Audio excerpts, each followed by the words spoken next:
cold-formed steel. Topic number 9, cold-formed steel. The following slides will cover steel stud shear walls, connectors, fasteners, location and spacing, oversized holes, and deflection track. Continuing with topic number 9, cold-formed steel. Shear walls are typically framed using steel studs and plywood. However, plywood may be replaced by light-gauge steel panel with valid ICC ESR report or equivalent. Additionally, plywood may be replaced by diagonal straps designed by the structural engineer record. Materials and fasteners must be identified prior to erection. Fasteners must have ICC ESR report or equivalent.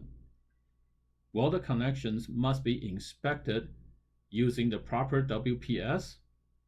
In terms of detailing and fit-up issues, contractor may construct a mock-up or a completed room with proper quality control. The contractor may then request the project inspector to inspect and provide corrections. This is so that all parties understand how to properly frame the building and hopefully ensure smoother construction process. Continuing with topic number 9, cold-formed steel. This slide shows a solidly framed header.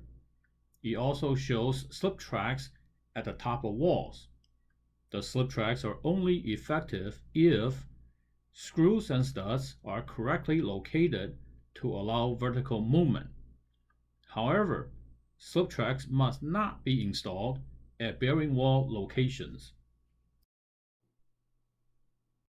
Continuing with topic number 9, cold-formed steel.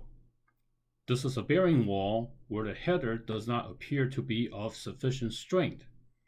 The connection between the header and the king stud does not appear to be in the correct orientation.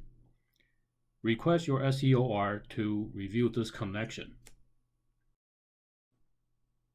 Continuing with topic number 9, cold-formed steel.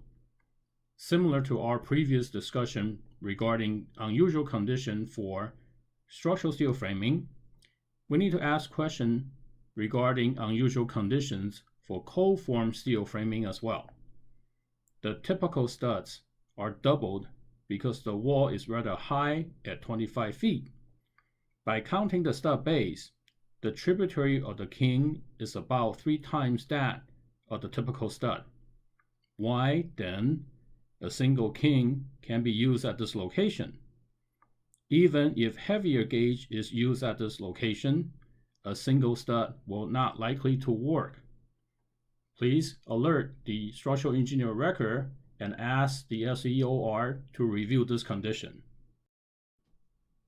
Continuing with topic number 9, cold-formed steel. This slide illustrates excessive gap that existed at the bottom of this wall.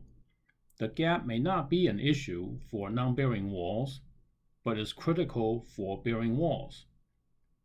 Since there will always be a gap due to the radius of the track, gauge angle matching stud thickness and web depth, either screwed or welded to the stud and track, may be a better way to provide proper bearing.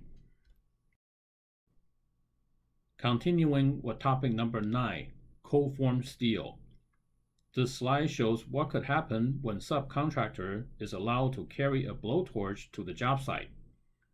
The torch cut hole in what appears to be a ledger track means that the ceiling will move downward when loaded and may rack in the plane with the ceiling during an earthquake. Correction is required, possibly in the form of a large plate washer welded to the track.